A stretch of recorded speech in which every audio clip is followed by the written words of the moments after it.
want the truth. You can't handle the truth. Truth. And now, live from the Star Worldwide Studios Tower, overlooking the fifth largest city in America and heard worldwide, it's the Josh Bernstein Show.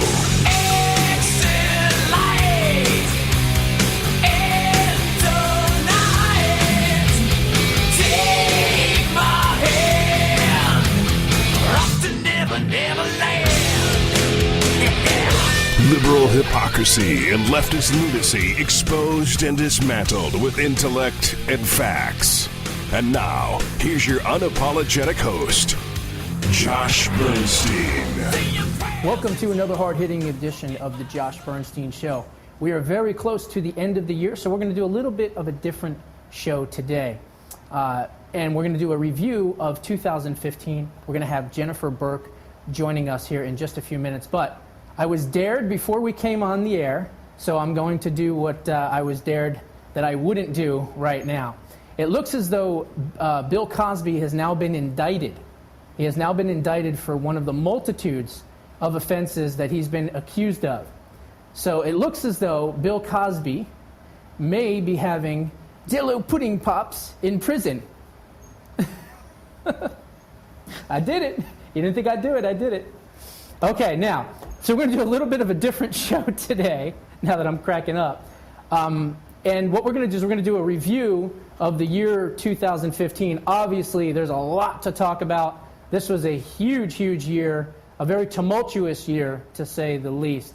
And so we're going to get started right away. We're going to do pretty much have the guest right on from the very beginning. We're going to run all the way through, and then we're going to cut out a little bit early, so everybody can get ready for a New Year's Eve.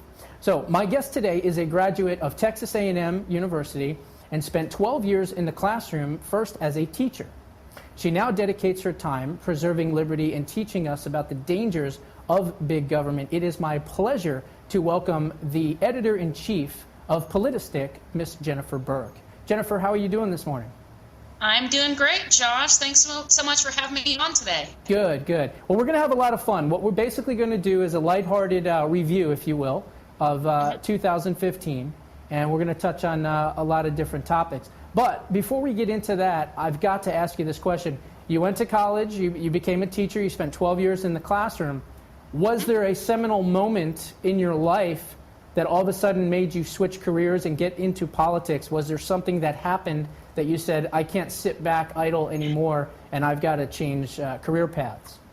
Well, you know, there was actually a break in time. What made me leave the classroom was my stepkids were very active. My stepsons were very active in sports, and with the 3 kids in school, there needed to be someone available, to them almost at all times because life was really chaotic. So I left the classroom after my stepdaughter graduated from high school, and went on to college because the boys were so busy.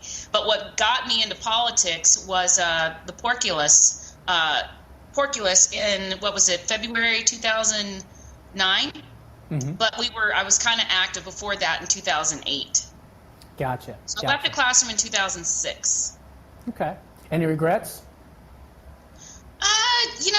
The only regret I have is the impact that I know I had on kids. It makes me feel great when my former 5th grade students, some of the last kids that I taught, who are now, a few of them entering the classroom themselves, comment on my political posts, like my political post. It makes me feel really good because, there are far too few conservative teachers, and I really wasn't aware of my politics when I was in the classroom. Mm-hmm. But my husband, Matthew, who you all know, told me that based upon how I ran my classroom, he knew I was a conservative because of the expectations I had of my kids. So that's the regret. I miss the relationship that you build with students, and there are far too few teachers who don't accept excuses, who let kids just slide by. Right. And we can see what that has done to this country. So I could go on and on about that. And I'm we all very know about the passionate indoctrination of our, school children in these schools, these public schools, and the public education system in general with Common Core and everything else. So it's unfortunate that you're not there, riding the ship, so to speak, for these kids. But on the other side, you are helping many, many more people by getting the word out about big government and the dangers of, of putting people in a position in which they are dependent on the government. So I thank you for that. Let's get right into what we're going to talk about. So we're talking about 2015. It's been a banner year, to say the least. Yes, let's talk about the fall of the establishment. You've got John Boehner, you've got McCarthy, you've got Jeb Bush. These were supposed to be leaders of the so-called Republican establishment and leaders of the House and everything else. They are basically, as far as I'm concerned, complete traitors in every sense of the word. Everything that they've done, they haven't been there to protect us, the taxpayers, the Constitution, the base, the conservative principles, what we've been founded on, all of those things. And then we have the rise of the political outsiders with Donald Trump, Ted Cruz, and Ben Carson. What are your thoughts on that as far as the fall? Let's talk about the fall first of the establishment. Well, the establishment, they really did show in 2015 just how stupid they are. They truly did. I mean, they had their conservative base, lots of Tea Party members, that helped catapult them into power in 2012 and 2014. And what did they do? They continued to thumb their nose at them and acted like they did not even matter. And so that's why you started to see a revolt. The base said to themselves and each other, we're tired of this. There needs to be a change. They showed us there needed to be a change. And so you saw this big revolt and desire to get Boehner out. And then that happened. No one saw this coming. And actually they should have, after Eric Cantor lost to Dave Bratt in 2014.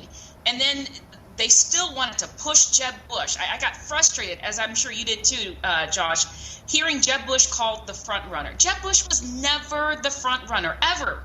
The base does not want Jeb Bush. They don't want another Bush. They don't want a Bush-Clinton run against each other. And for the first time, the base and the true conservatives in Congress were able to oust out of power establishment types. And then Kevin McCarthy, shot himself in the foot by going on. I mean, how many times have we seen, remember Benghazi, we want answers from Benghazi. They keep stonewalling about Benghazi. And when he stupidly said, well, look, we made Hillary's poll numbers go down, it was never about politics. It was about answers and justice for those 4 men who died. Right. Then he was ousted. Thank goodness. Of course, we have Paul Ryan, who's no better. But the Republican establishment really needs to wake up. The fact that Jeb Bush, the darling of the party, the $100 million 3% man, can't seem to do anything right. His commercials are lackluster. Every time he speaks, he goes down in the polls. The establishment really needs to wake up to the reality that conservatism is what this country needs. That's what sells. That's what the base desires the party to get back to. You're absolutely correct. And look, I was one of the leading forces out there trying to remove John Boehner. I've done a couple of major campaigns to get rid of him. I had Operation Remove Speaker Boehner, and then I had Operation Balls to Impeach, which is basically I had the people that watch my show send John Boehner some balls, ping pong balls, golf balls. It didn't matter what it was as long as there was 2 of them. And so what's interesting is that finally he got the message and stepped down. But I want to go back to what you were just talking about as far as winning in 2010, right? They passed Obamacare, and in 2010 it was a revolt, and we said, no, we want Republicans back in power. So then they came back in power, but then what happened? Well, there's really not much we can do. We only have 1 house.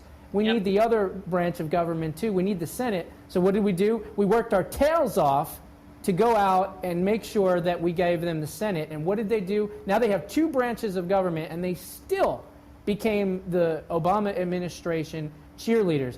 Now, when McCarthy decided that he didn't want the job, there was a small slimmer of hope a very small slimmer of hope in which we, as conservatives, said, finally, there's an opportunity for us to put one of us in rather than one of them in.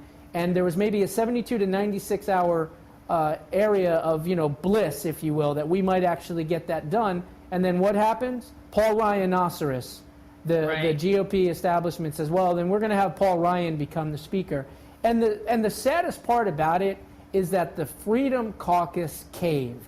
I don't understand why, to the life of me to this day, why they did that, but it was ridiculous. I mean, people like Jason Chaffetz were talking about how if Paul Ryan runs, they would be so thrilled and happy to support him. And Darrell Issa talked about, pretty much carrying his gym bags just to get him to run. It's just, it doesn't make any sense. And then when he decided that he didn't want the job and he said, well, I'll take it, then he decided to be, King Paul Ryan-oceros and came up with all these new rules, knowing that he was going to be a left-wing speaker, and therefore he can't be thrown out. It's been an absolute disaster. Now, what about Donald Trump, Ted Cruz, and Ben Carson? It's interesting to me, and I've said this before, that Donald Trump has been created by the lack of conservatism in the House GOP leadership. They created Trumposaurus Rex that is going out there and destroying them. What are your thoughts on the rise of the outsiders in 2015? Again, that should be another wake-up call for the establishment. A lot of people try to claim that Ted Cruz is establishment because he's in the Senate. Just because he's a senator doesn't make him establishment. He is loathed by his party because he keeps his campaign promises and he adheres to the party platform and the Constitution.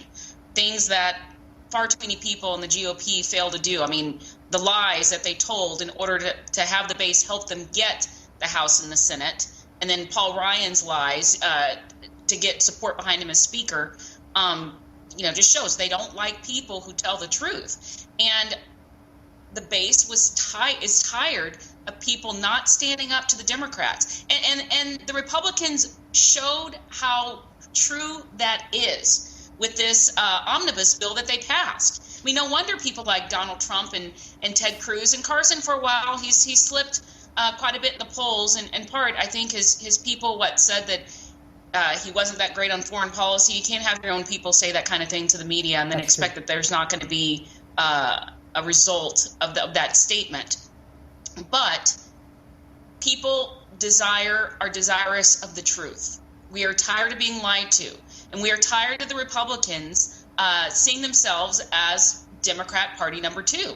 Their actions with the omnibus bill, Chuck Schumer even said, we got more with this omnibus bill than we could have ever dreamed of. They gave them more than they ever got with Nancy Pelosi as the House Speaker. So that is what has contributed to the rise of Cruz and Trump. They tell it like it is. One in a suave, sophisticated way in Cruz, and Donald Trump just brash and boisterous. Mm-hmm. But they both are not afraid to call out the party and to tell the truth. And isn't it sad, Josh, that's refreshing to people to hear a politician tell the truth? I've heard pundits say on air that people expect their politicians to lie to them. No, they don't.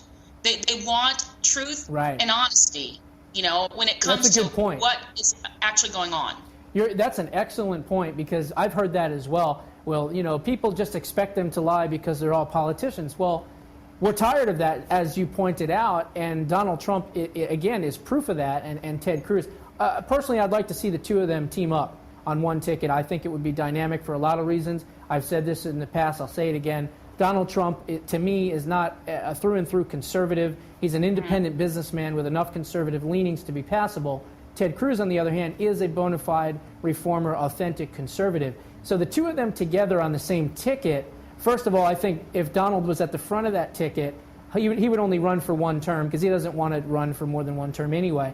So then you have Ted right there to back up the next 4 years, and who knows, maybe even 8 after that. And what I like about that is the fact that Ted knows inside of Washington, and he can be there to make sure that when Donald veers off to the left, he can then pull him back to the right. Those are just kind of my thoughts on that. But, we'll see what happens. I mean, we've got Iowa less than 30 days away, or right around 30 days away. So we'll see what happens.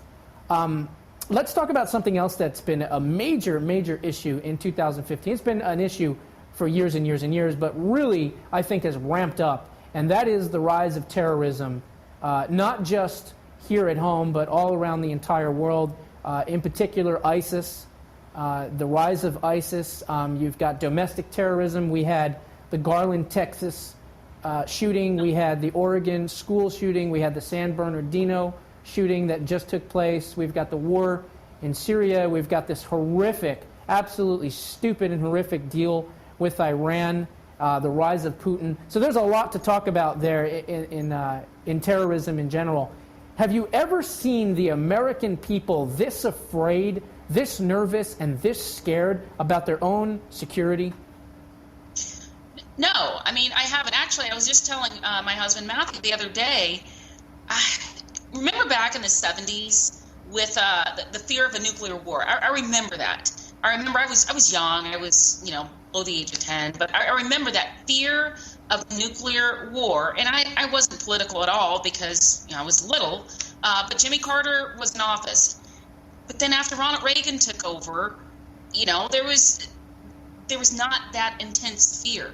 Mm-hmm. But in the 7.5 years or 7 years, however long it's been, of Obama being president, there's this lack of trust in Obama keeping this country safe.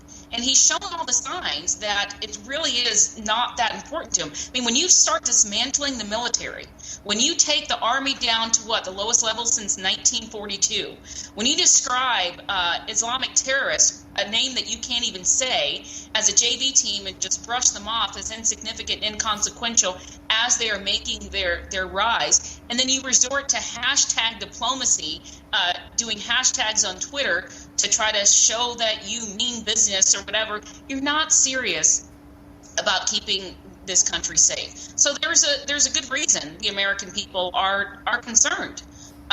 We have the Syrian refugee resettlement program, potential infiltration with Islamic terrorists. ISIS has already said they're going to take advantage of the program.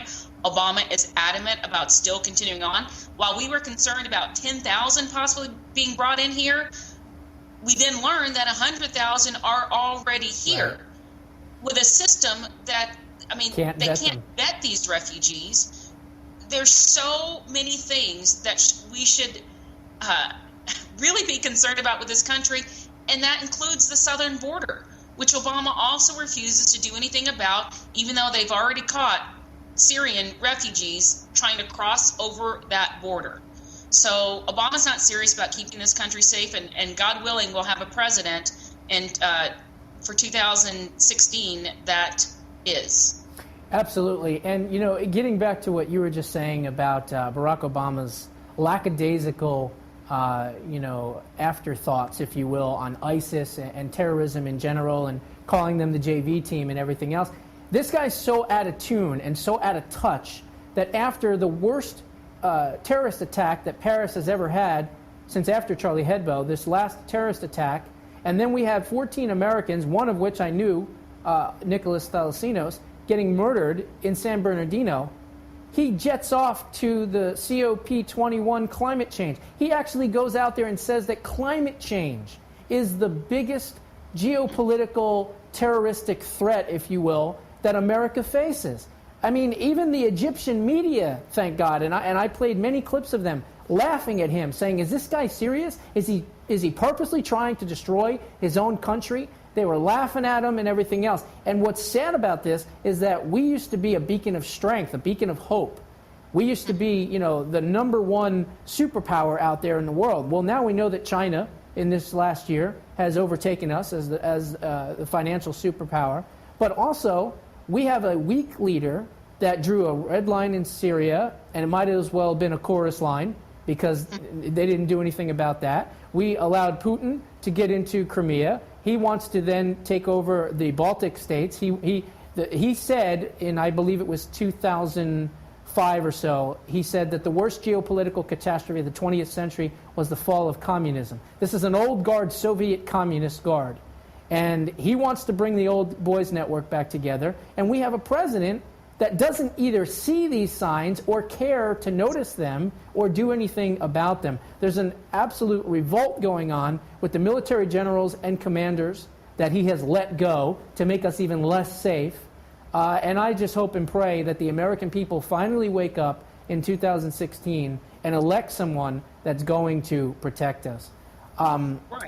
And in addition, when he went to the climate summit, to actually say, what a message we're going to send to those who want to tear our world down. Exactly. As if these leaders being at a climate summit is going to scare Islamic terrorists.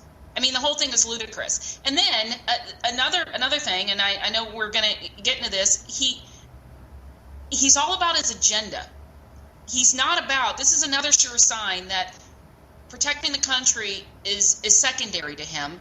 His agenda is what is important, which is why he takes even a terrorist act and turns it into a push for gun control. Absolutely correct. And that was Obama one is of... all agenda-driven. Constitution in the way, I'm going to get rid of it. I'll go around it with my pen and my phone, and I'll just create the narrative I want to create. With the Umpqua Community College, it was Christians being targeted and Right. killed. Are you a by Christian? starting Yes. the gun Boom. control. Absolutely. You're absolutely correct. And let's talk about that. Let's talk about another big issue, which again is gun control. This president, and I've said this before, this is the first post-constitutional president that is running the country via executive fiat. Okay? A lot of people don't get that, but if you understand what I'm talking about, the judicial and legislative branches do not matter.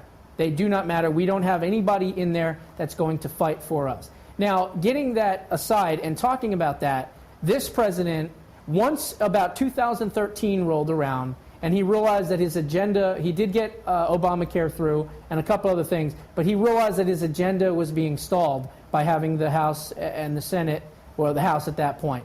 And he decided that he was going to work on his own and forget about what Congress's will was, because he saw that Congress didn't have any teeth and that Congress wasn't going to fight him on his prior moves when he did DACA and things like that. So ultimately, you have a situation where he brings in these old Clintonistas, John Podesta in particular, into the administration and said, how can we affect change without Congress? And he decided to use executive orders. Even when the returns were coming in that he got jack-stomped by in 2014, he made a decision in private to say, I don't care what the American people say about having the Senate now in Republican hands. I'm going to do what I'm going to do, and you go ahead and try to stop me. You haven't stopped me on Obamacare. You haven't stopped me on executive amnesty. You haven't stopped me on anything else that I wanted to do, nor held me accountable for any of my scandals. So why would I stop now? And that's what Barack Obama has done. And one other thing I'm going to say about that, and we're going to get into gun control, is that you have to understand, whoever the president's going to be, hopefully it's either Donald Trump or Ted Cruz, those are the only two, in my opinion, that actually would go in there and undo all of his executive orders. If Marco Rubio or Jeb Bush or Chris Christie or anybody else, they would go, well, the program's already started, and there's too many people that are going to lose their jobs. We can't do it.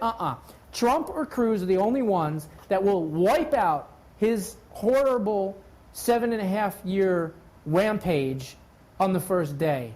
Those are my thoughts on that.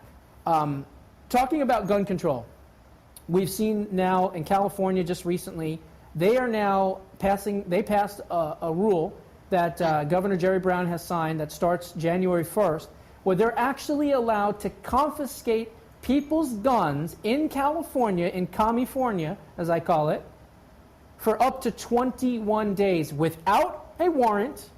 All they need to know is someone from the family or a relative or a friend needs to contact the police and say, this person is a danger. And then it's, we're here for your guns.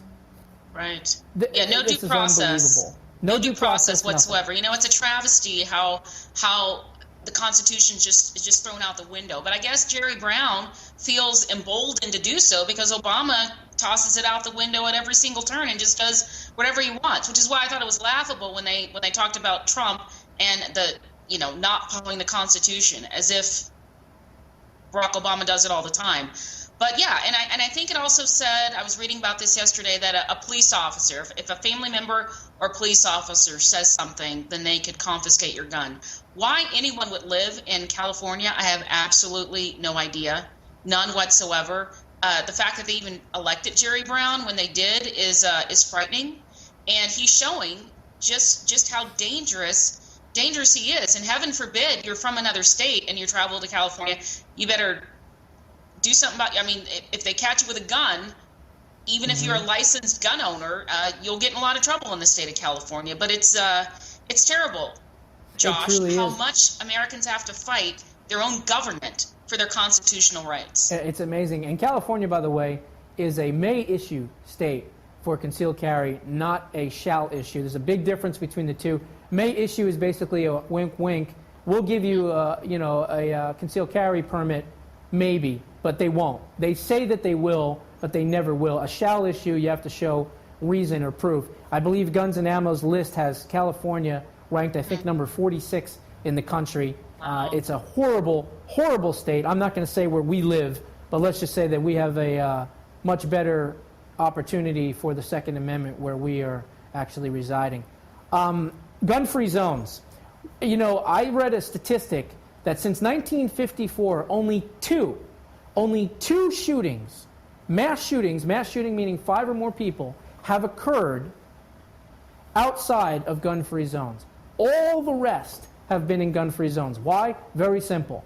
Because a person who's going to use a gun to kill people, they do not want to meet an armed resistance. And what do? We plaster signs all over the place, at the library, at the store. This is a gun-free zone. When is the left going to wake up and realize that more guns, not less guns, are going to make society safer? You know, I don't know that they ever will, Josh. It's really ridiculous that you have people who surround themselves with armed guards telling us that guns don't make us safer. If guns don't make us safer, get rid of your entire security detail and go out and about all by your lonesome if you don't think it's important. But yeah, I mean, another thing that shows you the stupidity of the left is they're even thinking that a criminal or a terrorist is going to obey a sign that says gun-free zone. Is it going to stop them in their tracks and you know, when they see it and say, oops, I can't take my gun in here, I better go try someplace else. It shows you how stupid they think the American people are, and unfortunately there are other people that advocate, you know, for that. A lot of lefties, we see them on social media, that think, oh, we need less guns in this society to make us safer. Prime example, Kennesaw, Georgia. Kennesaw, Georgia, years ago, passed a law where, now they couldn't enforce it, but I have a friend from near there, and most of the people did this, wanting every household to have a gun. And so criminals don't know who has a gun, who doesn't, or whatever. And once that passed and gun ownership skyrocketed, crime in that area plummeted. Absolutely true. And, you know, this is my idea. I don't know if anyone else has this idea, but I always said that if you buy a house, as part of that purchase, they should set up a separate escrow account that they put aside just for the purchase of protection for that home, via a gun, a rifle, a security system, whatever it might be, because this is your asset. This is your number one asset, and that you should have it protected. And these people that have signs in their house that say, this house is a gun-free zone, you are just asking for it. You might as well not even lock your doors and just let people, you know, just put a little trail right into your front door, because you're doing about the same thing. It's amazing, the liberal mind and how it works. It's just so backwards. That's true. No one would ever put that sign on their door, yet they're happy when a place of business puts it on theirs and gets upset with businesses that say, hey, look, we're not, you know, we follow the law, like Kroger grocery chain. They follow the law of the state, and that's not good enough for the gun grabbers that want every single business to outlaw guns from being able to be on their premises. It's, interesting. Interesting liberal mind. I will never understand it. One other thing I want to talk about on guns, and then I want to switch to something else. For the folks that are watching this, and you have health coverage, hopefully not with Obamacare, but even your own personal health coverage if you've been able to keep it, understand this, that as part of what they have tried to do with Obamacare and putting the pressure on the doctors and healthcare administrators and facilitators, they will ask you questions about whether you're depressed, and if you say that you are depressed, then they'll ask you the next question, which is, do you own a gun?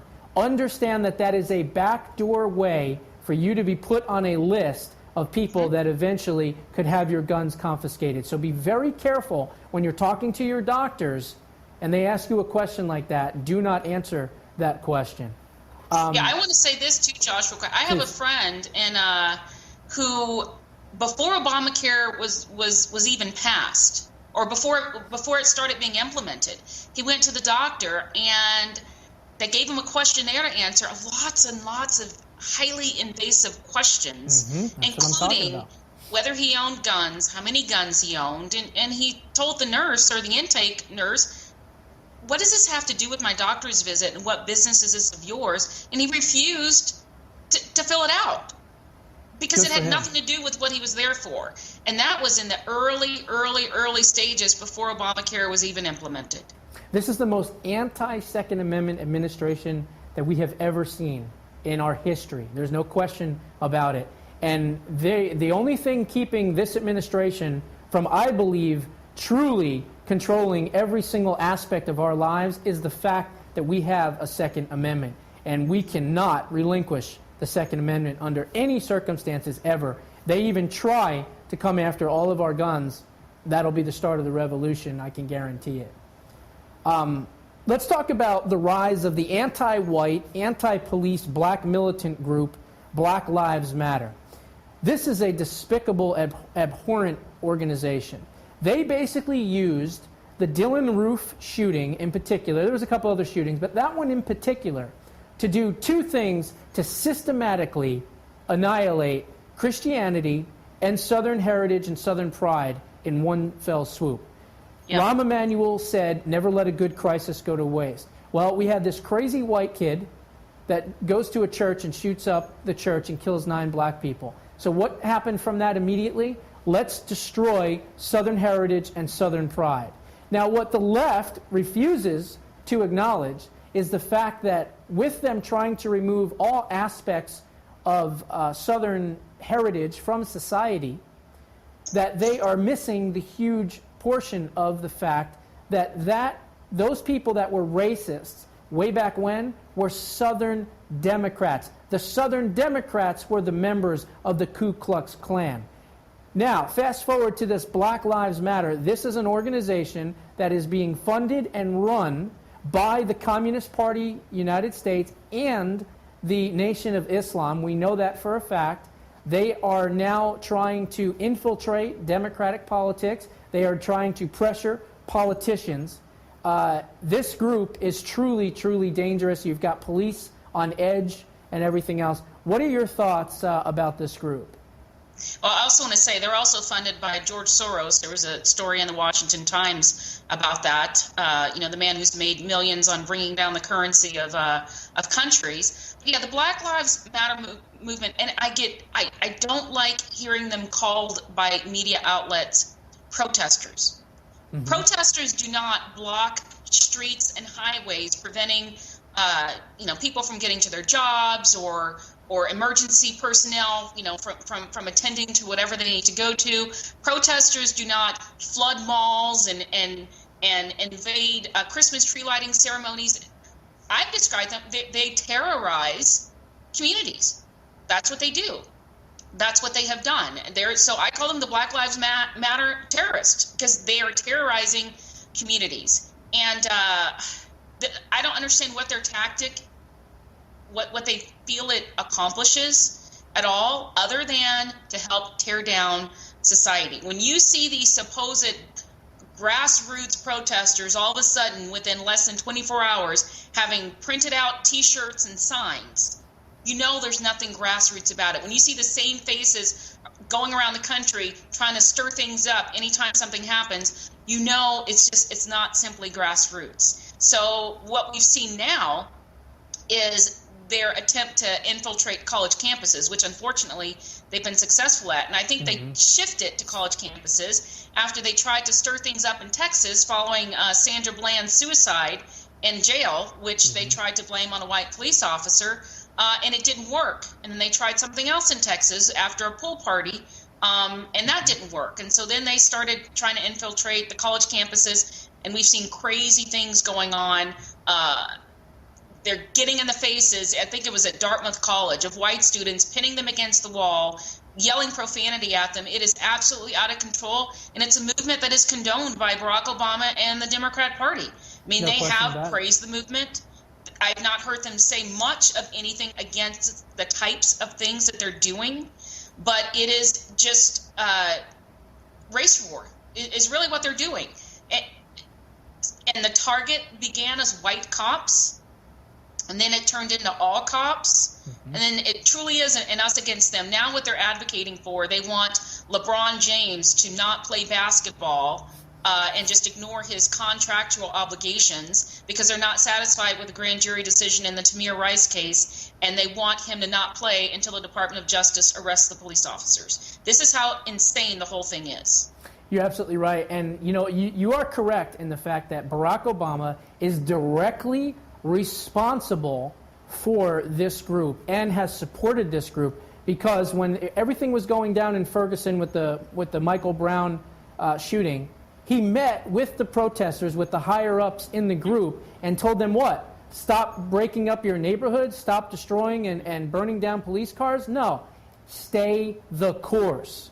Yep. So to me, when the President of the United States tells these black militant anti-white cop haters to stay the course, he's obviously supportive of the movement. And not just him, Hillary Clinton, Debbie Wasserpudel Schultz, as I call her, and all the others that are out there in the Democratic leadership. They are all supportive of this movement. There's no question about it. As a matter of fact, they're going to try to use this movement to get more people to come out to vote.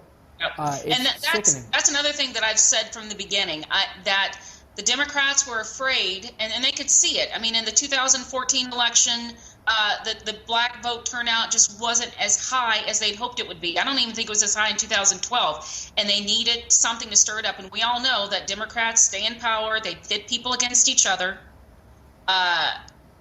in order to have a stronghold over people and stay in power. And they are pushing this movement in hopes of increasing the black vote in 2016.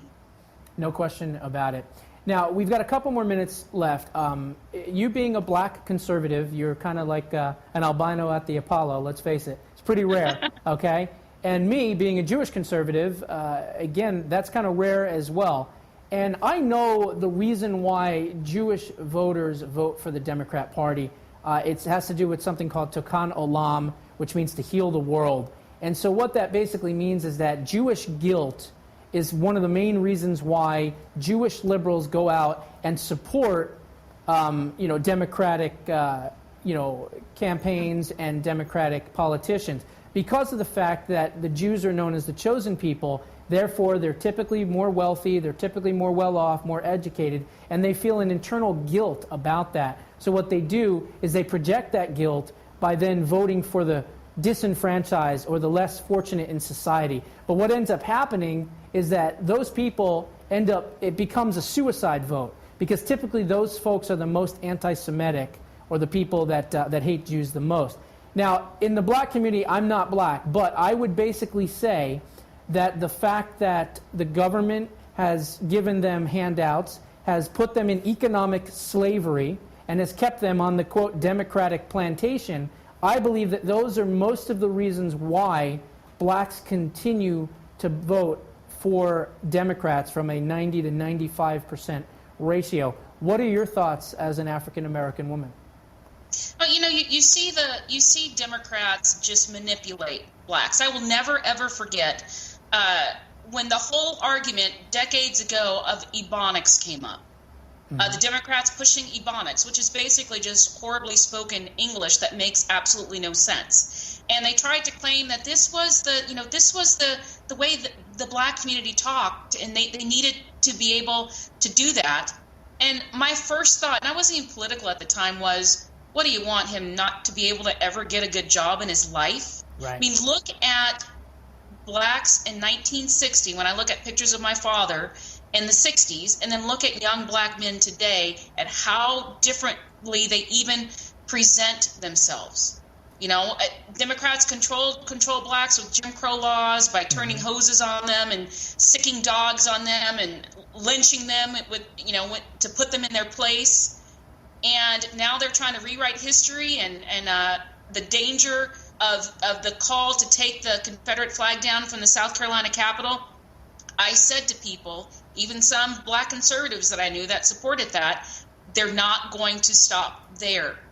No. And what they're doing is trying to rewrite and take away all of their racist history, which they tried to put on the Republicans, but now they just want to strip it away, period. And they've have another manipulation game over blacks, and that is, they've torn apart the black family. They push for, promiscuity, basically. I mean, they praise the promiscuity. Oh, people should be able to do what they want, and the black community is being killed off in droves because of the Democrat support for Planned Parenthood. They push welfare, poor education upon black people.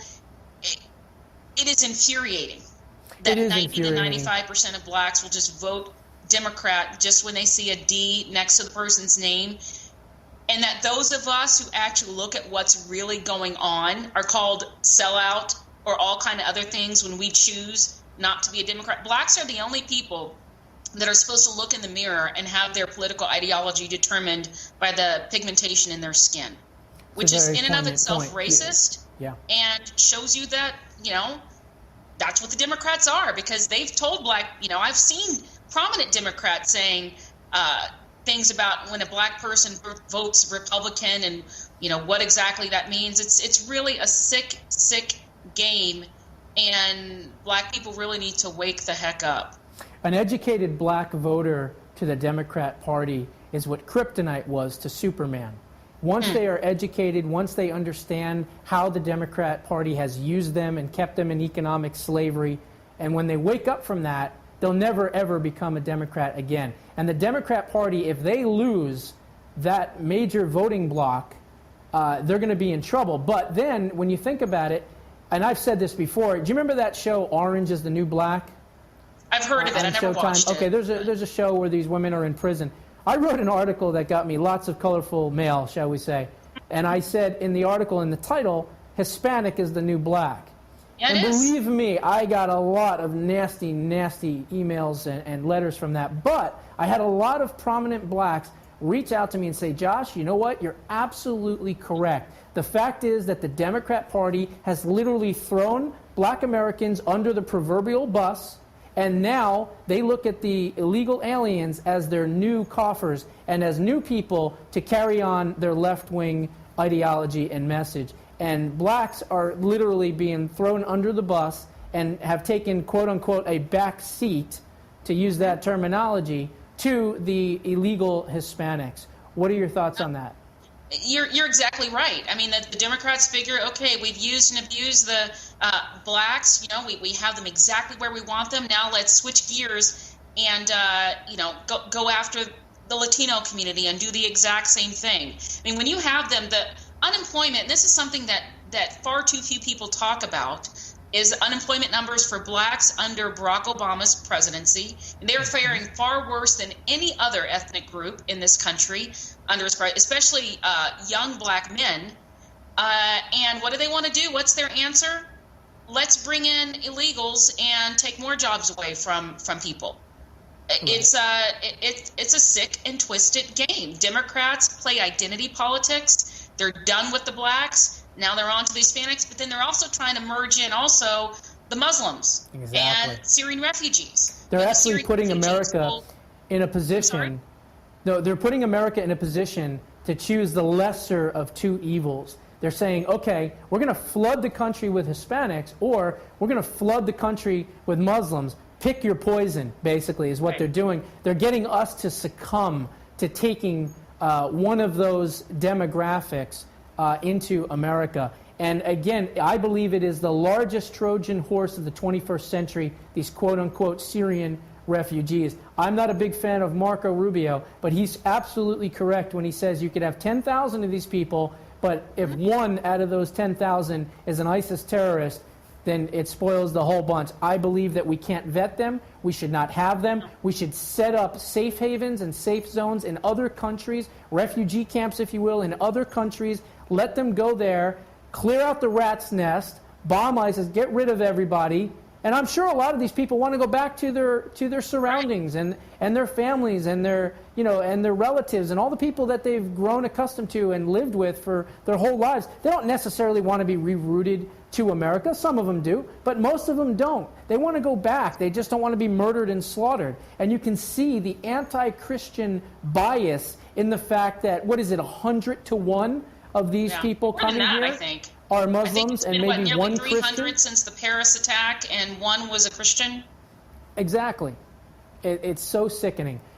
We are just about out of time. One thing that I want to touch on is, what do you see for 2016? We've heard on the news and in the media and on the Drudge Report that people are very scared. They're very nervous.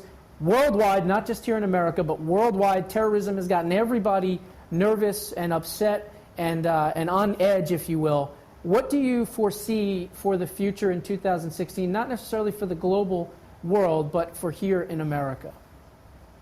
Well, I see more Americans doing preparation of their own of various types. I mean, we've seen gun ownership increase. I think you'll see a lot more people prepping, making sure they have food, water, generators, whatever, and that ties into lack of faith and trust in government right now for keeping this country safe. I see more Americans actually tuning into the political process. We've seen record numbers, especially at Republican debates, but even the Democrat debates, even though the turnout hasn't been as large, the ratings have given CNN some of their highest ratings ever. But with these terrorist attacks that have happened, I see more people tuning in to see exactly what these presidential candidates have to say and what they think, especially when it comes to national security and terrorism. Barack Obama still tries to say that climate change, as you said earlier, Josh, is the most important thing and the biggest thing that we're facing that we should fear, and the American public simply does not agree with him. And I think the more he and his people go on TV and say that, the more people that he will have wake up to figure out what's going on. And additionally, with school still in session, Common Core has woken up an entirely new population of formerly ignorant, if you will, political voters, people who just really weren't paying attention, and they weren't even necessarily paying attention with Obamacare, but now that it's touching their schools and their children, and they're looking at what's going on and nothing makes sense, people are really, really taking notice. And we've seen it, parents releasing school assignments to reporters, because they're quite concerned.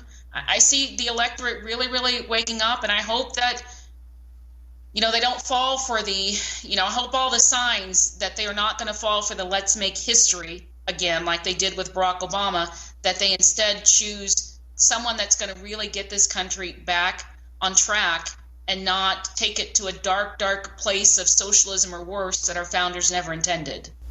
Amen. Excellent statement there. Before we go, is there anything else that you're working on? Anything else you want to talk about? Anything else you want to plug? Well, I hope your viewers can tune in to us at politistic.com. They can find us online at politistic, POLITI, stick.com, and on Facebook at facebook.com/politistic. Now, if you get tired of reading news stories or commentary that you think, you look at it and you wonder, what are they talking about? You think they're biased one way or the other. We will say we are biased in support of anyone and anything that will defend the freedoms of Americans as set out in the U.S. Constitution. And if you go against that, if you attack our freedom, if you attack the Constitution, we will call you out. We don't care what party you are. We don't care what your name is. So we try to be hard-hitting, and our audience seems to like it. So I hope your viewers will check out our website. Excellent. Well, I can vouch for it personally. You guys do a fantastic job each week talking about the Josh Bernstein Show. You have excellent articles. You're growing each and every day. And folks out there, definitely check out Politistic.com. It is fantastic. The guest is Jennifer Burke. Jennifer, it's been an absolute pleasure having you on the program, and we'll have you back sometime in the future. And Happy New Year to you. Thanks, Josh. Happy New Year. Okay, God bless. All right, folks, we are just about out of time. Wow, Jennifer is very, very smart, very articulate. She's a great patriot. Please, everyone, check out Politistic.com. Again, Politistic.com. I want to wish everybody a happy, healthy, and prosperous new year. 2016 has got to be a hell of a lot better than 2015. Let's hope and pray that the American people are smart, they realize what's going on, and we elect somebody in 2016 that's going to represent America and our values. That's all I got. Be back in the new year. Until then, God bless. Thank you for joining the Josh Bernstein Show. Unabashed, unafraid, and unapologetic. Holding America to a higher standard. For more information on the Josh Bernstein Show or to connect with Josh, just go to StarWorldWideNetworks.com.